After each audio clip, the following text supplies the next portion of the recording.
Señoras, señores, amables amigos, muy buenos días. Gracias otra vez por recibirnos donde quiera que se encuentren, recibiendo las señales de WIN, también la de Tricom y de Aster, como también de Claro en el canal 52 en todo el territorio de la República Dominicana. Esos sistemas de televisión por cable que cubren todo el país reciben nuestras señales de Teleimpacto para ser servida a todos ustedes, como también en televisión dominicana en todo el exterior y nuestro canal de YouTube Primera Hora TV, que ahí nos pueden ver en diferido cuando lo deseen. Gracias por su sintonía. Siempre nosotros tenemos la actualidad deportiva, el arte, como también los comentarios, nuestras opiniones, también entrevista, todo aquello que es necesario para que usted comience el día bien informado. Nosotros les damos las gracias a todos ustedes por preferirnos. Así lo dicen los reportes recibidos por todos nosotros de su sintonía. Gracias, muchas gracias. También buenos días, además de ustedes que son los fundamentales, nuestros televidentes en todo el mundo, les damos los buenos días a Santiago Cuesta Curi. Señor, buenos días. Buen día, ¿cómo va todo? Cuénteme, ¿cómo amanece la temperatura? No, la temperatura, si tú supieras que atmosféricamente no está tan mal, no está a principios de la mañana, claro, porque después se pone, que es increíble. El calor. El calor, sí, se pone sofocante, pero tú sabes que aquí en el país, por nuestra condición de ser un país del trópico, siempre es caliente. Pero también en todo lo que se desenvuelve, todo lo que se produce por la actividad humana en nuestra sociedad, también tiene la misma temperatura. Yo pensé que te iba a decir por la actividad volcánica. Aquí no hay volcán. No, porque no hay pero volcán. Siempre hay erupción. Sí, pero... Es un país que vive erosionado. Y siempre hay una lava que rueda. Y una lava que rueda. Y un polvazo, y como un dice el pueblo. polvazo, y una una polvareda. ceniza. Un polvillo, que no es el del Sahara. De que ahora ya estamos acostumbrados a que llegue. Y que llega con facilidad aquí. Ya llega como si nada. Aquí llega todo, ¿eh? Tú sabes que antes cuando uno le decía de que el desierto de Sahara, uno decía, ay mi madre, ¿por dónde es eso? El desierto de Sahara. Llega el polvo aquí. Oye. ¿Tú entiendes? En el Medio Oriente. En el Medio Oriente. Y eso es lejos. No, porque vaya nada es lejos. No, ya. Ya nada. No. Antes sí, porque antes decía, en San Juan uno decía, no, que vamos para la capital, y se levantaban allá temprano a las 5 de la mañana, oscuro. Oye, que tienen que irse ahora, porque quién sabe cuándo llega esa gente. Ay, sí. Y para que le dé tiempo lo van a hacer en la capital. Y para que le dé tiempo, para que llegue a la capital. Y yo recuerdo que de Puerto Plata había un señor de los apellidos Papateja. Tenía un de esos Chevrolet Impala. Sí, los Impala. Eso era lo que se también viajaban. Se viajaba de San Juan también. 2 de la mañana. Esos carros grandes, los Impala. 2 de la mañana. Que te cogían. Para estar aquí a las 7, porque a las 4 y 5 horas va a llegar aquí, de Puerto Plata aquí. Fácilmente cogían 5 y 6 pasajeros detrás. Sí. Y tenían 3 adelante, porque tú te acuerdas que el asiento largo. Era largo. Sí. El chofer era uno de los miembros del asiento, no había una separación. Y ese baúl era inmenso para gallinas, no, porque lo del baúl era los terrible. pollos, los sacos de comida. Había muchas veces allá que también en el baúl, como era grande y tenía... lo amarraban encima. Entonces tenía esa tapa el baúl, ¿verdad? Esa compuerta del baúl era también... Adicional. También se ponía ahí arriba y se amarraba con una soga que daba la vuelta a la tapa. Porque acuérdate que los tubos que eran la guagua, venían los chivos amarrados arriba. No, y en los mismos carros Impala también, los pollos y las gallinas, era así en los Impala, era ahí que lo ponían en la parte de afuera del amarrado por adentro del baúl. Sí, claro. Se metía entre una caja y ¿Qué una criminalidad cosa, se hacía con los animales? animales? Lo que pasa es que el ser humano siempre se la ha ingeniado para satisfacer sus necesidades. ¿Sabes que un viaje de San Juan o de Puerto Plata? Habían 3 paradas, creo. Con gallinas. De San Juan ya había 2 paradas. Afuera de madrugada. Esos pollos llegaban así que ni sabían dónde estaban. Había que matarlos una vez. No, pero eso era causarle problemas a esos animales. Sí. Para que tú el los que defienden los animales hoy, en ese tiempo no existía, debían a lo mejor pronunciarse en ese sentido. Sí, era duro. Pero era que no había, es que no había Los alternativa. chivos majados por todos los lados. Que no había alternativa. Todo el chivo venía con las 4 patas majadas, encaramado de lado. Acuérdate que la carretera Sánchez, básicamente allá de San Juan hacia aquí, los puentes no eran de 2 vías, sino de 1. Sí, había que esperar que el otro pasara. Tú tenías que esperar, ya el que estaba más cerca, tú te ponías a un lado, que era así de 2 vías para ir y para venir, y entonces el puente para luego entrar. O sea, que para tú llegar aquí eran muchas horas. No dice, Entonces imagínate con todos esos puentes que existían allá en San Juan, en ese trayecto de la carretera Sánchez, eso era terrible. Cuando decían que voy para Barahona, ¿para dónde? No hizo el fin del mundo. Como decían, voy para la capital. Hay en ocasiones que yo le he dicho a los muchachos que estaban hablando por teléfono, pero mira, Genchi, pero es que esto y esto. Pero que por ahí, pero ¿qué vas a hacer? Mira, el transmisor hale esto y esto. Porque el transmisor, no podía, está bien, espérame, yo voy para allá, nos vemos ahora. Yo le decía. Al cabo de poco tiempo, me dice, mira, Genchi, ¿dónde está llegando? Claro, no es lo mismo, cuenta Cuy. No. A pesar de que la carretera San Juan, la carretera Sánchez hasta San Juan, no es que es una cosa del otro mundo, wow, pero permite llegar. Sí. Con un tiempo estipulado, tú sabes. Permíteme saludar también. Sí, salude. Sí. Señores, gracias a Dios, a su Hijo Jesucristo que nos permite, tanto a mí como a Genchi, a todo el equipo completo, compartir con ustedes en este su matutino Primera Hora. Y sobre todo, gracias a todos los seguidores a través de nuestro canal de YouTube, Primera Hora TV. ¿Y colaboradores? Y colaboradores. Excelente ese equipo de colaboradores que tenemos en Europa y en los Estados Unidos, en las islas, que están cada vez más activos. Mira, ahí nos mandó una foto que yo voy a esperar a ver si los muchachos la tienen. De cumpleaños de Víctor Correa. Ahí aparece con Nicky, su esposa y su nieta. Su nieta Soy Luna. Soy Luna. Sí. Estaban festejando ayer, allá en Tampa, Florida. El gorrito de Víctor me gustó. Sí, sí. Eso se lo inventó Nicky. ¿Pero quién más? Eso fue Víctor, que fue Nicky que viene que sí, ponte esto. Le saltó ponte, vamos a tirar una foto para mandársela a todos los muchachos. Sí. Muy bien, me gustó, muy bien. Una foto muy cumpleañera. Muy cumpleañera. De los años, de cuando Víctor tenía 10 años, 8 años, que hace mucho de eso. ¿Qué fue? No, Víctor es un hombre joven. Víctor debe tener unos 57. No, Víctor tiene 56, 57. No, Víctor lo más que... ¿Tú eres más viejo que Víctor? No, te pasaste ahí, claro. Víctor pasa de 60 ya. ¿Cómo que pasa? Hoy está bien que queremos defender a Víctor. No, sino que si tienes 60 no lo Víctor aparenta. Tiene que tener como 63 por igual que tú también. Si tú tienes 60, tú no lo aparentas. 62, sí, pero está bien. Está bien. No, que lo que pasa es que Víctor se cuida. Sí, Víctor. Y además Nicky lo cuida. No lo hace ese arreglo, ¿no? O sea que Sonia te cuida porque tú no te cuidas los 60, no te notan. Yo no puedo decir lo contrario. Bueno, está bien. No. Mírala ahí. Mira los 3 gorros, hasta la nieta. Ay, que la nieta Sol Luna también tiene. Sí. Pero tú no te has fijado. Pero es que... no. Pero hay un detalle en esa fotografía que tú no has notado. Ay, pero tú sabes que él me dijo a mí por teléfono. Dime. Aquí va a haber un Blue Label. Pero míralo ahí, eso es lo que te iba a decir. Mira en la mesa, lo que está ahí. Ahí al lado. Pues Soy Luna tiene. No, pero Víctor lo está tomando porque mira el vaso ahí con el limón y Sí, hombre. Sí. Le está dando para allá. Sí. Víctor. Azulito va a estar él. Y a Nicky. Ella Soy Luna, muy bien. Felicidades. Que la pasen bien. Señores, hoy es día 4. Hoy es día 4 del mes de octubre del año 2018. Nosotros vamos a comentar con ustedes algunas celebraciones en este día. Y más aún aquí en la República Dominicana. La República Dominicana está conmemorando hoy el Día del Agrónomo. Así es que nuestras felicitaciones a esos profesionales de la agronomía. Pero quiero decir primero que del mes de octubre del año 1957, el día 4 de octubre de 1957, la Unión Soviética pone en órbita el Sputnik, el primer satélite artificial de la Tierra que puso con éxito el hombre en el espacio por primera vez en su historia. Se llama Sputnik y fue lanzado por Rusia o sea, en aquel tiempo que se llamó la Unión de Repúblicas Socialistas Soviéticas, la URSS.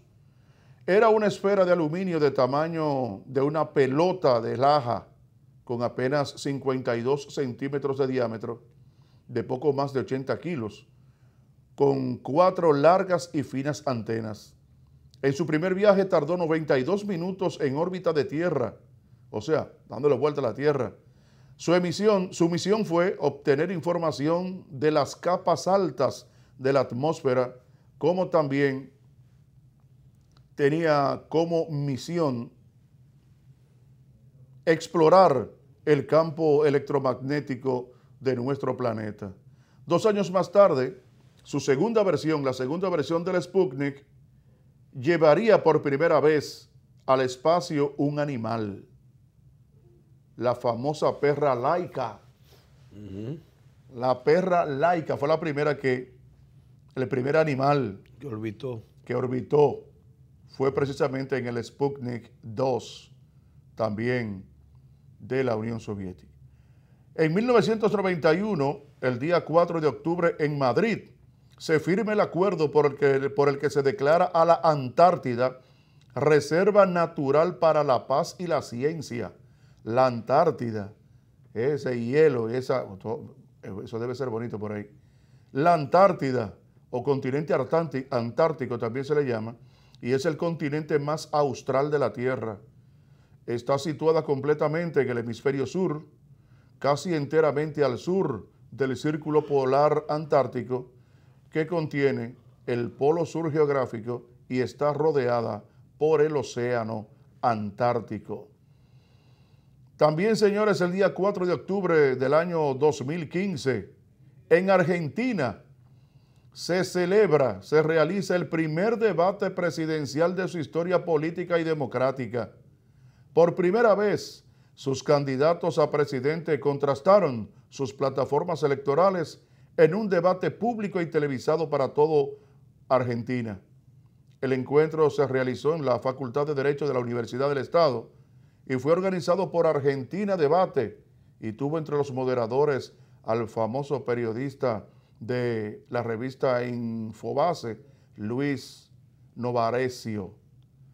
Hubo un gran ausente en ese debate y fue que, confiado en las encuestas que lo situaban primero y delante, el puntero, el candidato oficialista Daniel Scioli, faltó a la cita y ahí se veía siempre su podio y su atril vacío, la cual llamó poderosamente la atención a los votantes argentinos. Ahora, eso lo hizo notar, fue muy notable eso, lo hizo notar durante la discusión de ideas. Los electores también lo castigaron porque al fin y al cabo era el candidato que se encontraba puntero en las encuestas y terminó no solamente perdiendo la candidatura, sino perdiendo incluso hasta la carrera política. Esa gente que, bueno, hay gente que se confía mucho. En 1917, Violeta Parra, que fue una artista chilena que se destacó como cantautora, folclorista suramericana, también exploró otros campos artísticos como la pintura y la escultura. Gran divulgadora de la música popular de Chile, que nació en San Fabián del Ático en 1917. El 5 de febrero de este año se cumplió precisamente 51 años de su muerte. La Violeta Parra se suicidó de un balazo en la sien en Santiago de Chile, después de haber compuesto la famosa canción que tiene por nombre Gracias a la vida, una de sus canciones más conocidas en todo el mundo. En su memoria, precisamente en el día de hoy, día 4 de octubre de cada año, en Chile se celebra el Día de la Música y el Día del Músico Chileno. Así es que esto sucedió, esos acontecimientos importantes de este día 4 de octubre, y precisamente quiero recordar precisamente a Violeta Parra, porque es la autora de una de las canciones más lindas que he conocido y que la ha cantado mucha gente, comenzando por ella y por Mercedes Sosa. Violeta Parra, Gracias a la vida. Oigan esa canción de Violeta Parra.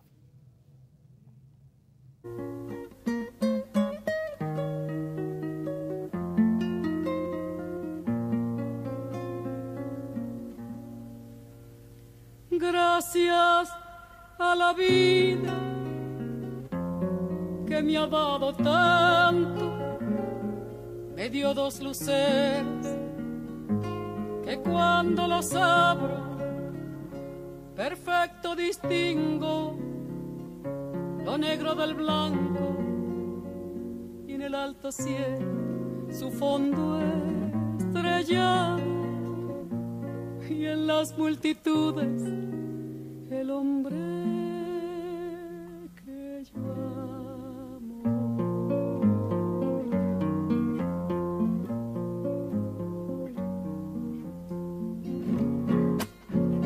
Gracias a la vida que me ha dado tanto, me ha dado el sonido y el abecedario, con él las palabras que pienso y declaro. Madre, amigo, hermano y luz alumbrando.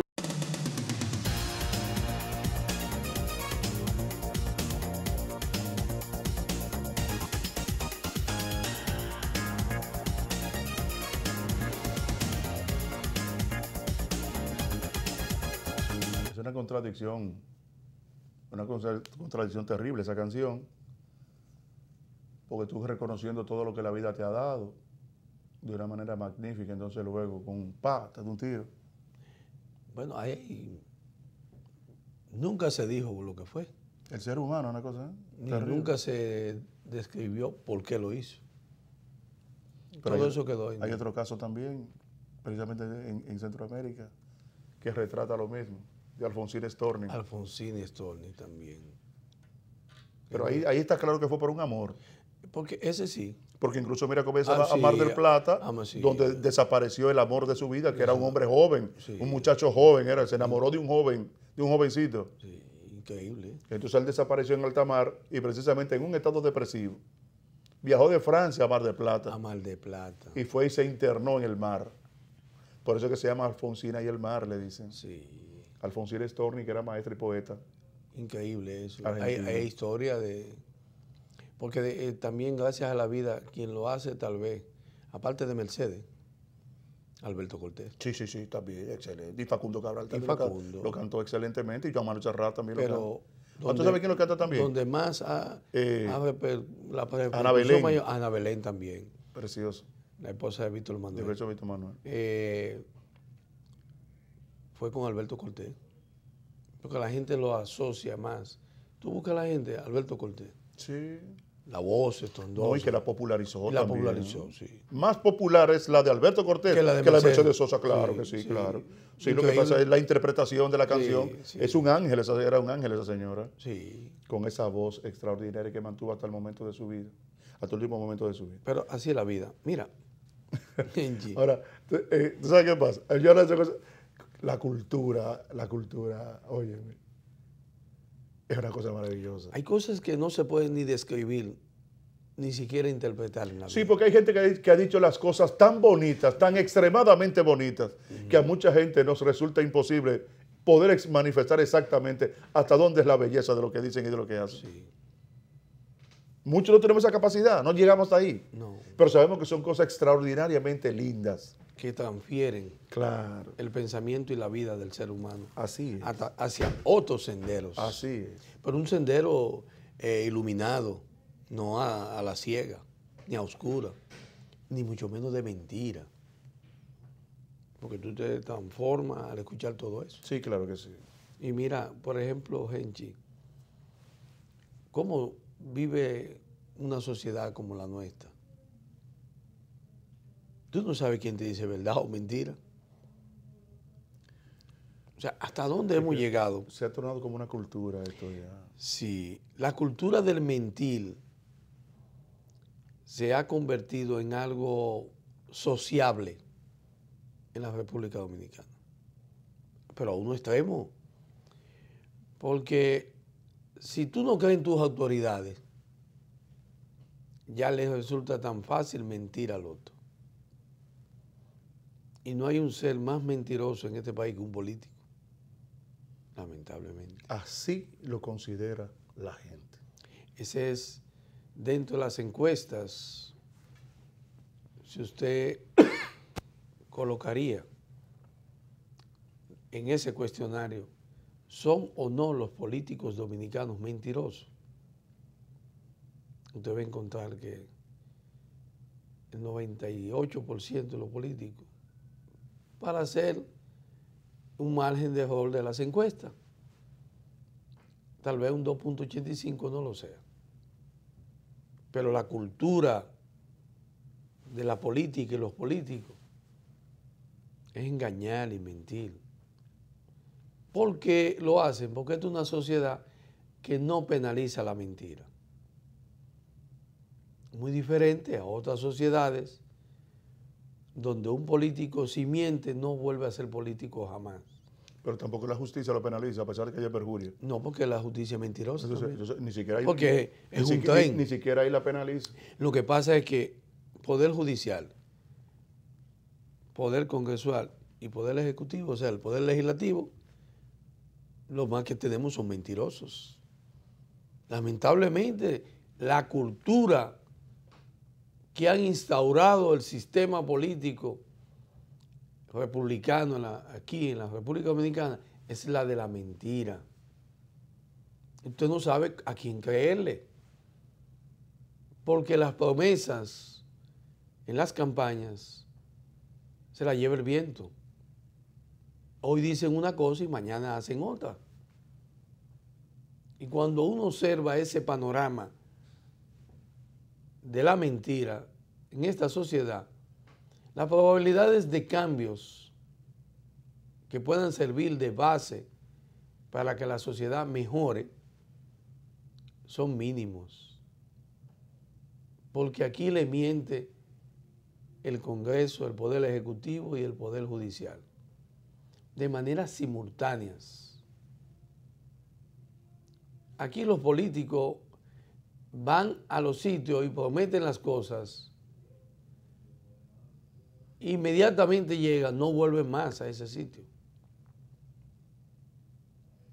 Y si lo visitan, le mantienen la promesa y nunca la cumplen. En los Estados Unidos, que aquí la mayoría de los políticos toman como parámetro, la mentira es un perjurio, condenado por ley y hasta por la Constitución. Cuando usted jura a una Biblia, a la Constitución en los Estados Unidos, y usted mintió, usted sabe que usted va a ir a la cárcel. No es el hecho de que usted va a ser destituido, no, usted va a ir a la cárcel. ¿Por qué mintió? Y bajo juramento. Por eso se le dice, ¿jura usted decir la verdad y nada más que la verdad? Lo juro. Bueno, usted está bajo juramento. Entonces comienza el proceso. Trate de no equivocarse. Porque si usted juró y después le muestran que lo que usted está jurando no es así, ya es perjurio. Ya usted es condenable, destituido inmediatamente. Por eso hasta presidentes en los Estados Unidos han sido destituidos, como el caso de Richard Nixon, que mintió. Y para que no fuera peor, la única vía que le dieron fue renuncie. Entonces aquí nosotros tenemos una serie de políticos, presidentes, expresidentes, congresistas, alcaldes, que ya no le cabe una sola mentira más a la sociedad, al país. Los dominicanos tenemos una constitución que cuando el presidente de la República se juramenta en la Asamblea del Congreso Nacional, Asamblea Unificada de Senadores y Diputados, levanta la mano derecha para jurar conforme a respetar lo que establece la Constitución de la República, que es nuestra Carta Magna que todos debemos de preservar y de respetar. Pero también lo hacemos ante el pronunciamiento de la ley de Dios. Son dos compromisos. ¿Y qué sucede? Inmediatamente se disuelve la Asamblea Nacional, que el juramento se va al piso de los presidentes, que juran respetar y acatar todo lo que contiene la Constitución de la República. Ajá. Y después que usted jura ante una nación a la vista de todo un país, y no solamente de un país, sino que cuando se toma posesión, usted jura ante el cuerpo diplomático del mundo entero que está representado en el país. Y mucho más. Esas fírmicas se van al mundo entero como noticia. La llegada de un nuevo presidente, de un nuevo periodo, donde se escucha claramente que haré respetar y respetaré las leyes de la República Dominicana, consagrada en nuestra Constitución. Pero también el presidente tiene la facultad de hacer que los demás respeten la Constitución y las leyes. Ese es su papel como principal figura de la nación. Número uno entre todos sus semejantes.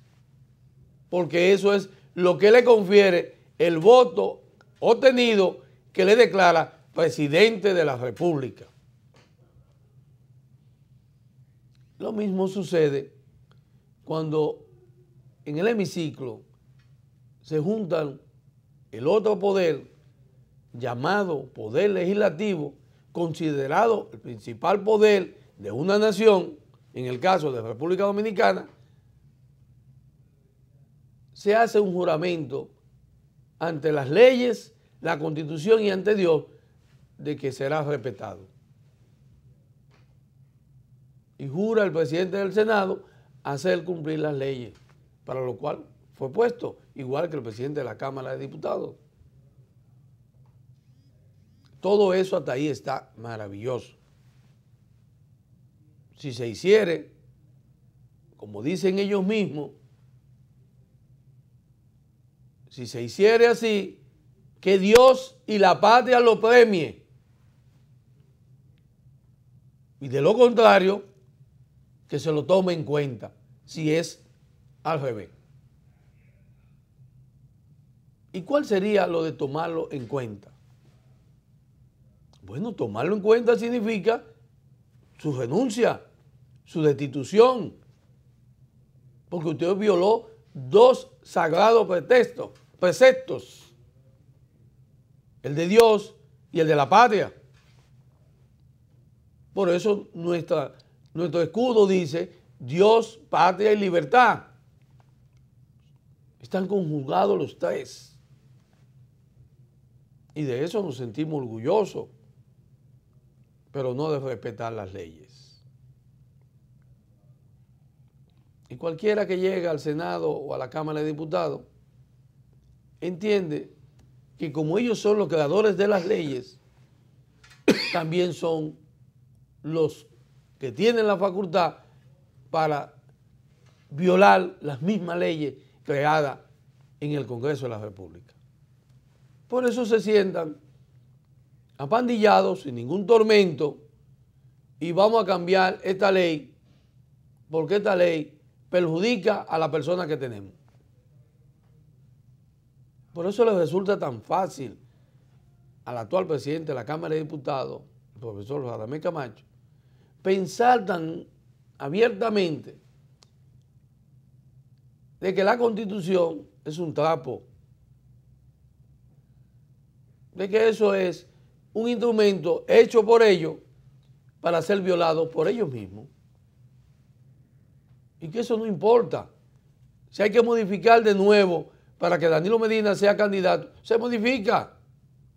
Eso no es problema. Nosotros no hemos jurado ante Dios y la patria que no podemos cambiar esos artículos. No, la Constitución es un trapo para ellos.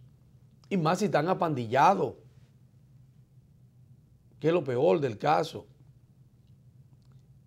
Pero ayer la Cámara de Diputados aprobó por tercera vez la suspensión de la juca en los establecimientos públicos y privados. El no consumo. El no consumo de la juca. Es la tercera vez, como en los últimos 7, 8 años, que eso se ha puesto dentro de lo que se va a aprobar, y en el Senado se pierde. Se rechaza. ¿Acaso la sociedad no ha demandado y los facultativos médicos el daño que le hace a la juventud, al cerebro, a la vida, las muertes que han existido de manera súbitas de jóvenes, adolescentes, de infartos cardíacos por consumo de juca? Y que sea todavía eso un proyecto que ande deambulando por el Congreso de la República y que se vea como algo que no tiene importancia.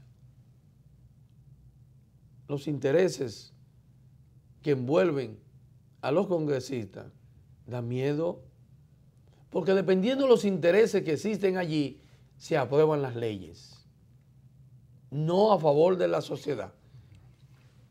Porque lo que perjudica a ciertos congresistas, eso no pasa, eso se engaveta. Como la petición de todo un pueblo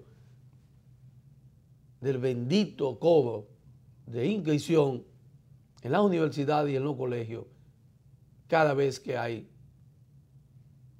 un año escolar y cada vez que hay un nuevo cuatrimestre. O trimestre, si es por trimestre. Todo un robo, un abuso, auspiciado nada más y nada menos que por el Poder Legislativo, porque en el Congreso tenemos diputados y senadores, dueños de colegios y también asociados a universidades. Y como eso afecta a los compañeros, a lo interno, las comisiones que se designan para eso terminan en el limbo jurídico, bajo la mentira y el engaño. Pero ¿cómo puede ser que en una Cámara de Diputados haya que emitir resoluciones para que el Ministerio de Obras Públicas y de Educación tengan que reparar un liceo en Santiago de los Caballeros, cuando hay una ley del 4% para la educación? Una ley aprobada por ellos mismos. Entonces tienen que mandarle una cartica al presidente, una resolución, que levantar la mano los famosos diputados para que el presidente ordene, óigame, ordene por la voluntad del presidente y su autoridad que el ministro de Obras Públicas y de Educación reparen un liceo. ¿Qué cosa es? ¿Pero ustedes han visto qué descaramiento hay en esta sociedad? Que hay que hacerle una resolución del Congreso al presidente cuando la ley establece el 4% para la educación, y para eso no hay que hacer resolución. O sea, porque el Ministerio de Educación ni de Obras Públicas que está a cargo le hace caso al mismo liceo y a esa población. Y así hay una cantidad de escuelas que hay que reparar y de liceos. Entonces todas van a tener que ir al Congreso y sus flamantes diputados a pedir a que el honorable señor presidente de la República le dé instrucciones a Obras Públicas y Educación para que reparen un liceo. Porque la ley no lo contempla. El 4% no existe. Pero también hay que pedirle a través de una resolución y una ley para que el Ministerio de Salud pueda vacunar y comprar vacunas gratis para evitar el cáncer de cervix en las adolescentes y en las mujeres jóvenes por el problema del papiloma. Hay que pedir una ley para eso, para que vaya a salud pública. Hoy el Ministerio de Salud no está facultado por la ley que crea el Ministerio de Salud Pública para que la sociedad, bajo la Constitución de la República, establece la garantía de salud como la de educación. En la Constitución es garante la Constitución del derecho a la salud y de la educación del pueblo dominicano. Y haya que hacer leyes. Entonces la Constitución está por debajo de las leyes cuando nos regimos por la Constitución. Hay que hacer una resolución en la Cámara de Diputados para que en Atomayor se pueda hacer una cancha de baloncesto. Y además, para que el ministro de Deporte, porque es solicitándole al presidente de la República, para que también ordene el mantenimiento de las instalaciones en Atomayor.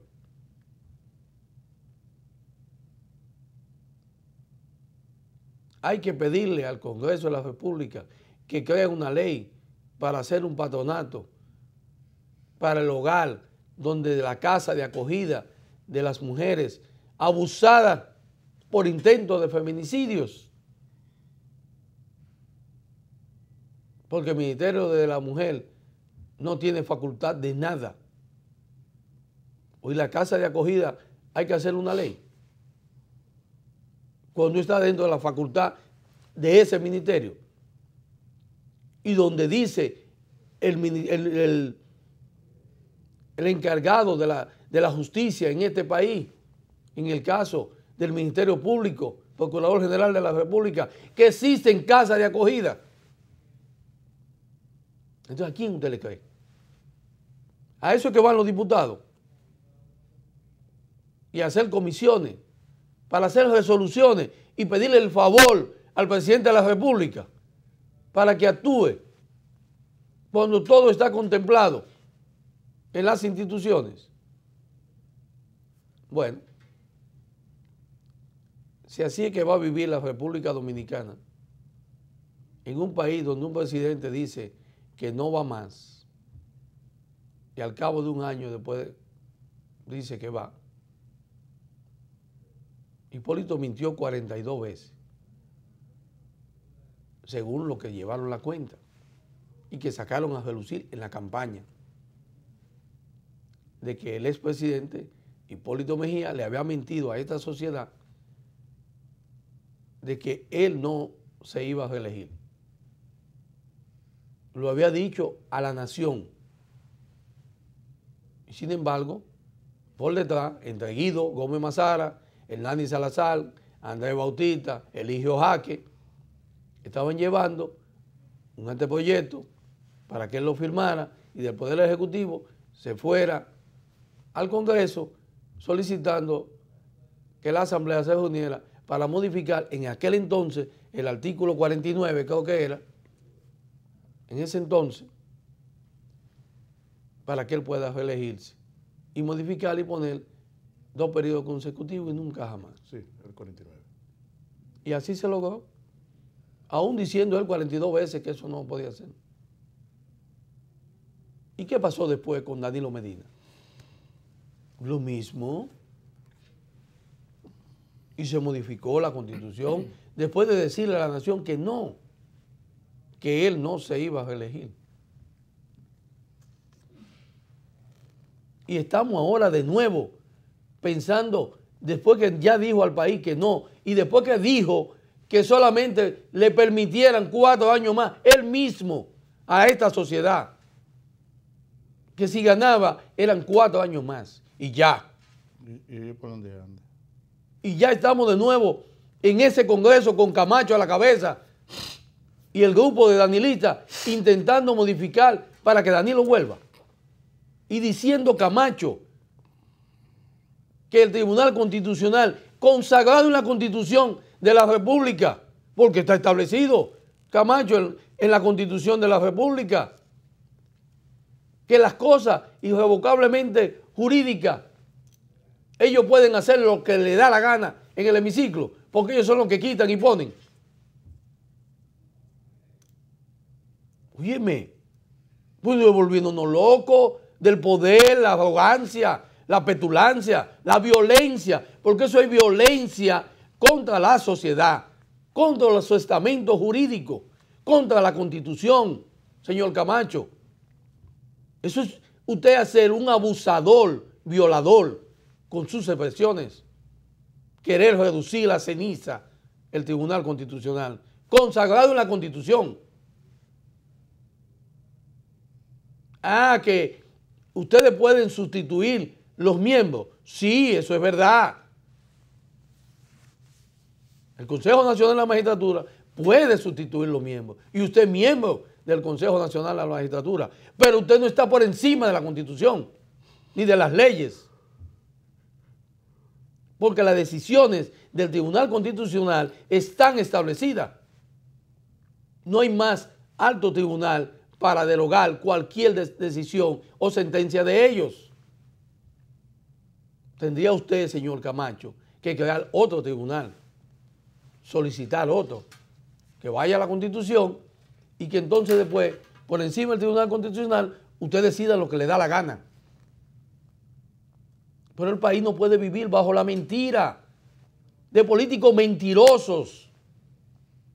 Estamos destruyendo la República Dominicana bajo la base de la mentira, la violencia, la petulancia, la arrogancia que destruye una sociedad.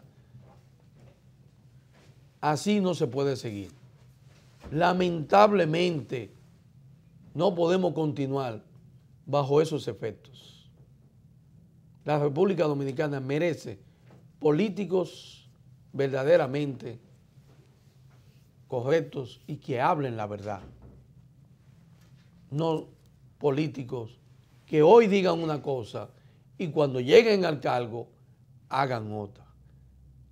Sociedades de esa magnitud terminan en el caos y en el desorden.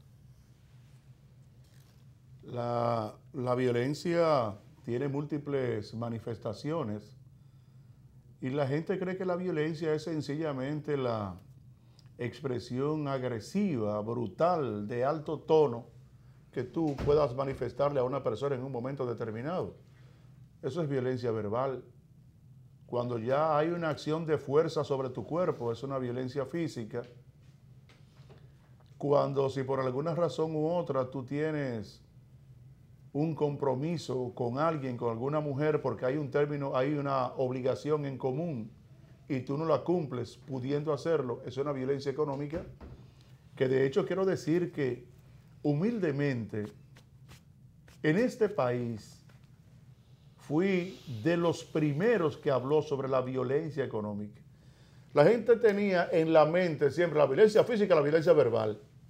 Y recuerdo que con ese término hace como algunos 10 años que yo lo asumí. Producto de unas lecturas que había tenido sobre la violencia. Y hablaba sobre la violencia económica. Pero es una violencia, ¿usted sabe cuándo? Perdón. Es una violencia cuando usted viola lo establecido o lo intenta violar. Eso es una violencia. Tan así que cuando usted lo intenta violar, que las leyes y las normas castigan la intención como el hecho mismo. Eso que están haciendo los danilistas, entonces eso es una violencia. Y ellos están llamando, sin embargo, a contribuir a su eliminación o a que no se produzca. Eso es una violencia por parte de las autoridades. Querer violentar lo establecido y respetar lo establecido, eso es violencia. Si el Tribunal Constitucional, que es el máximo tribunal, el último, en la escala jurídica nacional para defender los preceptos constitucionales, y usted diga que en el Congreso es que se hacen y que el Consejo Nacional de la Magistratura es que ponen los jueces, significa que son incluso organismos, entidades, instituciones por debajo de la Constitución, preparados y se consideran autorizados para actuar en contra de lo que establece la misma Constitución. Oiga, qué Estado este, Dios mío. Y hay un legislador, presidente de una de las cámaras que componen el Congreso de la República, que para él eso no es nada. Entonces, usted me puede estar hablando de que este es un Estado que contribuye a paliar o a tratar de evitar la violencia. No, porque la violencia viene desde el mismo Estado. Hoy es que la violencia es tú fuerte la trompa con buena gente, darle un palo, un machetazo como los haitianos a la gente. No, violencia es eso también. Y eso es una muestra de que la violencia viene desde el mismo poder. Quise hacer este comentario en esta parte de la acotación de lo expresado por Santiago Cuesta Curi. Pero quiero saludar a mi amiga Flavia Durán. Ella está en San Francisco de Macorís. Viendo el programa, dice que nos ve, que siempre nos ve y que fue muy agradable para ella encontrarse conmigo aquí en la televisión del país hace aproximadamente 3 meses o 4. Ella dice que no sabe. Pero además de enviarme su saludo a través del WhatsApp, dice que me acuerde que un día como hoy también murió Mercedes Sosa en Argentina. Sí. Un día como hoy, miren qué coincidencia. Violeta. Mercedes Sosa. No, pero qué coincidencia. Qué coincidencia con Violeta Parra. Violeta Parra. Exactamente. Violeta Parra se suicida un día como hoy, sí, y precisamente muere afectada de salud en Argentina un día como hoy. Una de las más fieles exponentes de las composiciones de Violeta Parra, como lo fue Aide Mercedes Sosa. Aide Mercedes Sosa. La coincidencia del mundo. Mira, es increíble. Frío eso. Qué coincidencia. Yo te lo iba a decir, pero que no lo dijiste porque nuestro fiel colaborador, Dionisio. Dionisio Hernández, la sección cultural, ¿lo puso? Sí, no lo envió. Bueno, muy bien. Eso es. Bueno, así es que nuestros saludos a Dionisio también y a Flavia Durán. Entonces, yo leyendo a Flavia me doy cuenta, por eso es que cuando uno está en este tipo de cosas, uno tiene que tener mucha conciencia, tú no sabes quién te está mirando. Tú no sabes quién te está mirando, quién se está riendo de ti por los disparatos, quién te está evaluando a ti. Yo tengo que renovar a Flavia, debe ser algunos 25 años. Y ella hace 4 meses, me dice casi 4, que ella me ve cada mañana allí en San Francisco de Macorís, donde está viviendo con su actual pareja.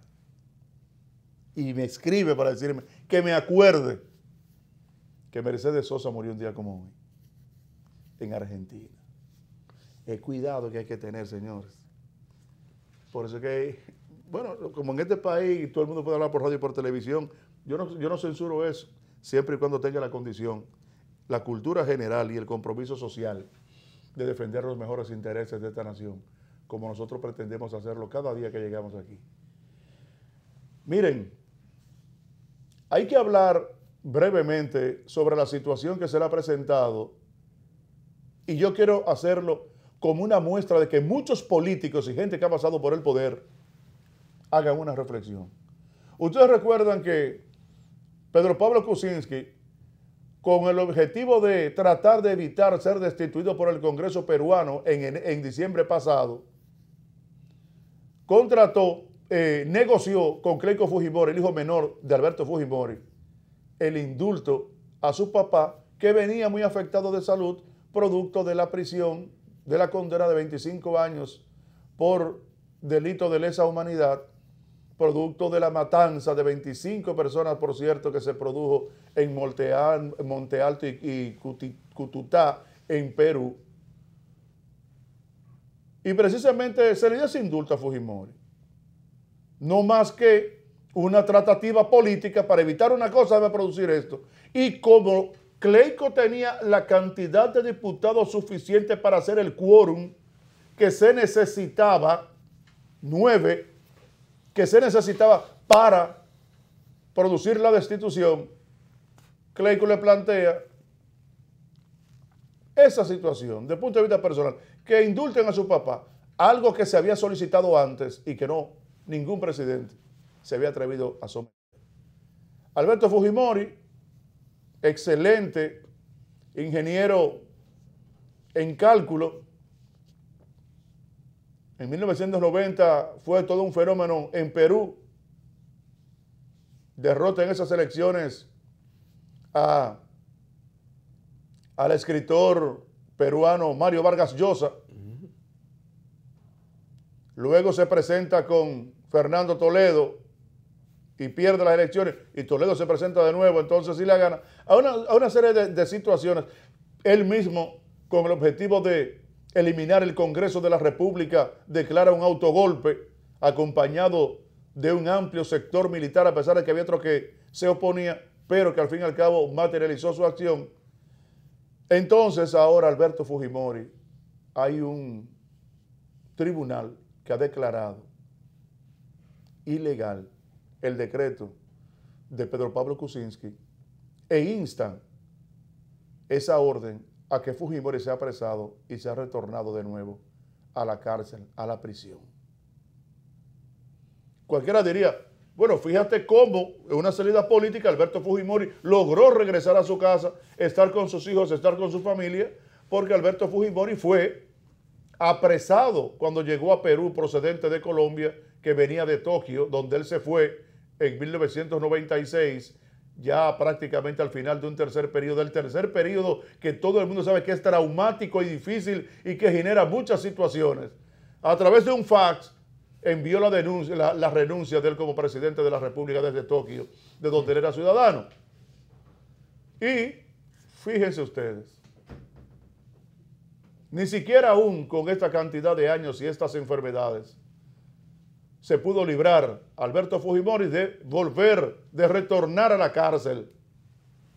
Y que se dice que el presidente de la República está en la obligación, y todos los estamentos carcelarios y jurídicos de Perú están en la obligación de tener necesariamente que producir, desarrollar la acción de que Alberto Fujimori pueda volver a la cárcel. Increíble. Nosotros, yo conociendo la información, digo yo, señores, como son las cosas del mundo, yo mismo ya me había metido en la cabeza de que Alberto Fujimori resolvió su problema.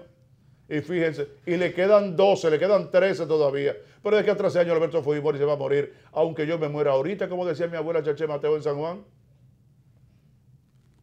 No. E inmediatamente se conoció, llevaron a Alberto Fujimori por una clínica. Sí, pero Alberto Fujimori no va a estar en esa clínica 13 años. Porque como quiera que usted esté en su casa o esté en una clínica encerrado, usted está expreso como quiera.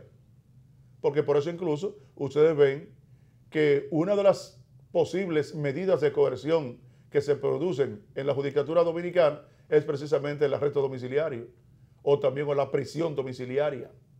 Hay mucha gente que los mandan a cruzar la medida preventiva a su casa, hay otros sin salir del país y hay otros que lo meten, la sanción definitiva la pueden cruzar en su casa.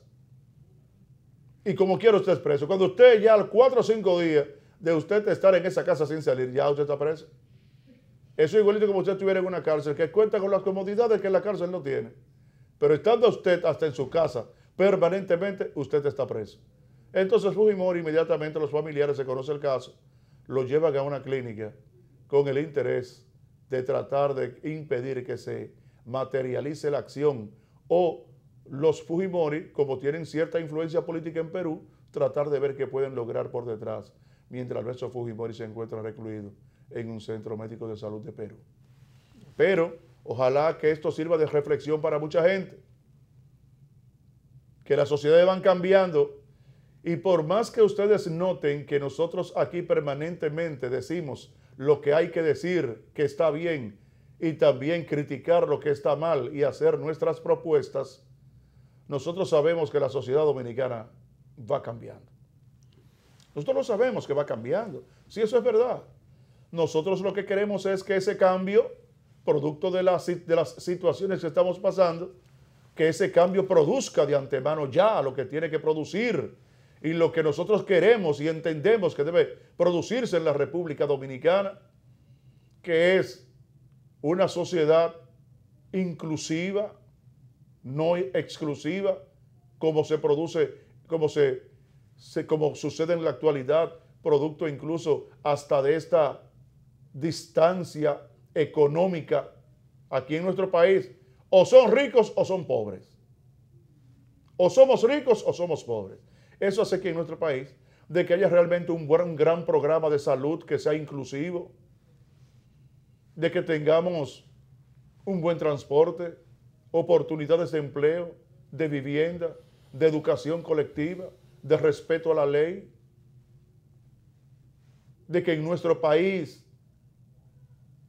las provincias no haya ninguna provincia marginada, sino que dentro del presupuesto de cada año se le asignen cosas que contribuyan a su avance y su desarrollo, de que la educación no sea tan cara a pesar de nosotros tener un 4%, porque la educación de aquí es cara. La educación básica, la intermedia, la primaria, la básica, la intermedia y la universitaria es cara, muy cara. Aquí hay gente que tiene que buscar hasta 20,000 pesos y 30 cada 3 meses para pagar una reinscripción, porque aquí en nuestro país los estudiantes nos inscribimos en la universidad es por 3 meses o por 4 y nadie dice nada. La gente le está poniendo atención a eso no debe ser. Y los comerciantes de la educación superior que están en el Congreso, no les va a durar mucho tiempo eso. Y eso hay que ir creando la conciencia entre los estudiantes del sector público y el sector privado. Y que pagando reingresos, usted se inscribió ahí. Ahora usted salió por un tiempo, ok, pero usted cuatrimestre por cuatrimestre y trimestre por trimestre, usted tiene que pagar de que una reinscripción. Buscar enorme cantidad de dinero a pesar también de que ya 30 días después tiene que pagar la primera mensualidad. O sea, hay una serie de situaciones, muchas situaciones difíciles aquí en el pueblo dominicano y que nosotros entendemos de que deben producirse los cambios en el menor tiempo posible para que nuestra sociedad pueda encaminarse por un rumbo mejor, que es al fin y al cabo lo que aspiramos los dominicanos, que la política migratoria de nuestro país sea realmente clara, definida, precisa y que se cumpla.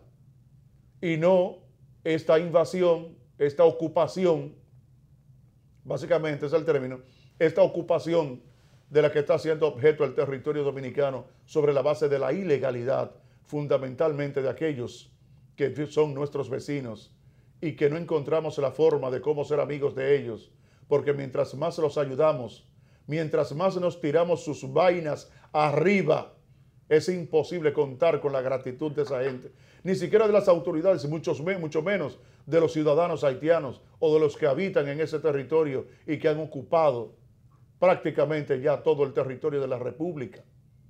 Y aún así no contamos ni siquiera con su favor, porque los que están aquí, una parte importante de ellos es atentando contra nuestro propio territorio, contra nuestro símbolo, contra nuestra identidad, ante la mirada y la acción indiferente de las autoridades de la República Dominicana, que, vuelvo y les reitero, para mí, pactaron con la comunidad internacional de que los haitianos ocupen el territorio de la República Dominicana.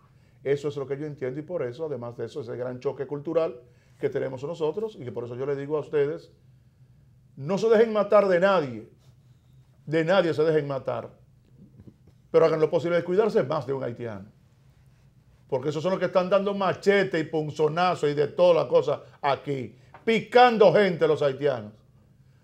Ahora, ¿quién? Las autoridades de nosotros. A ellos no les importa eso. Bajo ninguna circunstancia. Ellos están en otra vaina. Ellos lo que están es ahora. ¿Cómo en qué que están ahora? ¿Con convocatorias de qué? ¿Del comité político? No, y comité central. Y comité central. La vaina de ellos. Sí, en eso que ellos ¿Y están. quién tiene más? Eso es que ellos están ahora, esa gente. Esta vaina. Es que eso es lo que Dios quiera con esto, hombre. Sí, sí. Y quieren seguir en esto. Qué responsabilidad. Qué abuso. Qué chantaje. Qué violencia, como tú dijiste. Qué violencia, ¿eh? Porque eso es violencia. Eso es violencia.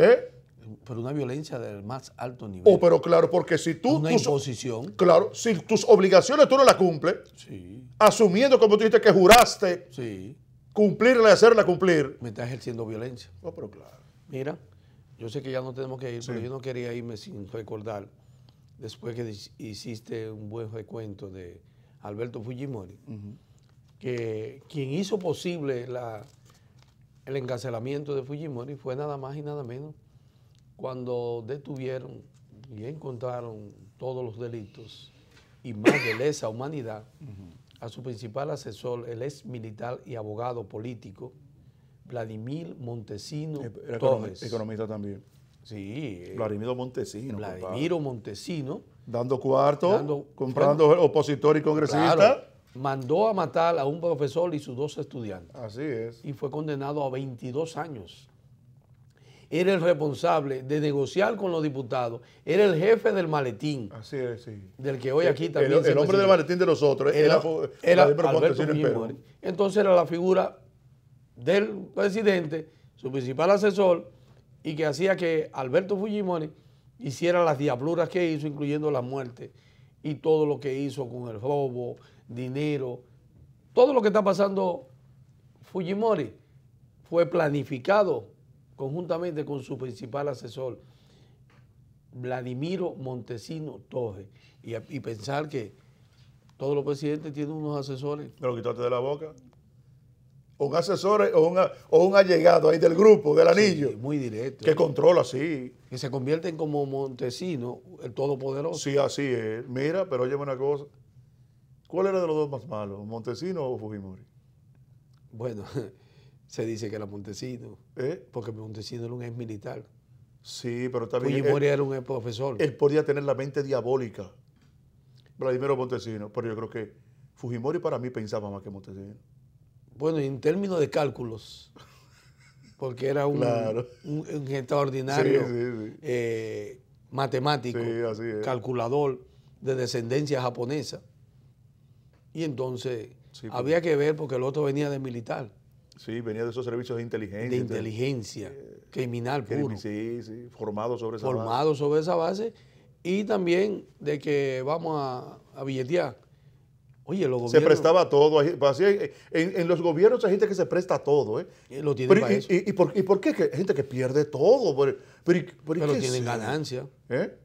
Sí, pero por sobre esa base. Montesino tenía un búnker a los Hitler. Sí, tenía un y tenía todo poderoso. El dinero del gobierno peruano para satisfacer ambiciones no era Vladimir, lo manejaba Vladimir. Sí, claro. Los diputados iban todos donde él. Él era el hombre.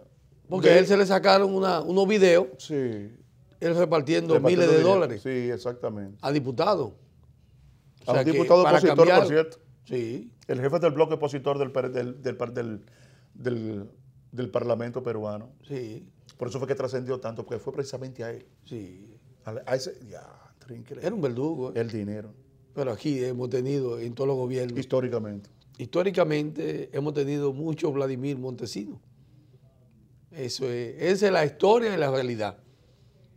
Ahora, de una nación como la nuestra, donde tú no confías en lo que te dice,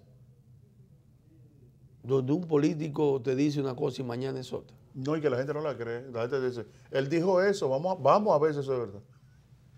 Cuando la credibilidad tiene que ser una de las condiciones más intrínsecas que debe tener todo aquel que se dedica a trabajar por la sociedad. No, y cuando tú le hablas a la sociedad, sería muy vergonzoso para mí y para ti salirle a quienes nos ven, a quienes nos siguen y sobre todo a la sociedad en su conjunto, decir cosas que no son verdad. Sí, así. Pues yo no me atrevo, ni me presto a eso. Y tengo la facultad, que aunque no me la ha dado, de hablar por gente. Sí, yo creo que sí. De que no es capaz de eso tampoco. No, es que eso es terrible. Eso. Mira, vamos a cerrar con un hombre que habló una verdad y nunca cambió. ¿Tú recuerdas el presidente Silvestre Antonio Guzmán Fernández? Sí. A comienzos de su gobierno, él le tocó hablar a la nación y había que fijar el precio de las placas. Sí. Y él dijo que la placa iban a costar, eran 50 pesos. 50 pesos. La placa de transporte público. Y él se equivocó y dijo 5 pesos. Cuando él terminó el discurso, que fue televisado al país, Inchausti Cabral, que era era su secretario personal, sí, Héctor Inchausti Cabral, una eminencia de las letras. de las letras en el país. ¿Y de la música también? Y de la música. Le dijo, presidente, usted dijo algo que no era así. ¿Qué dije? Las placas, usted se equivocó, eran 50 pesos. Y usted dijo 5 pesos. Y don Antonio Guzmán le contestó a Inchausti Cabral, ¿cuánto yo dije? 5 pesos. ¿Cuántos son? 50. Se quedó en 5 pesos. Presidente, los presidentes nada más tienen una palabra y le hablé a la nación. Ay, no puedo hablarle mentira. ¿Cómo yo le salgo ahora que son 50. Al país que son 50? El presidente de la República dijo 5. El presidente es el número 1. Y la palabra del presidente debe ser una sola. Se quedó en 5 pesos el año entero. Como debe ser. Señores, seguimos con más del contenido de Primera Hora.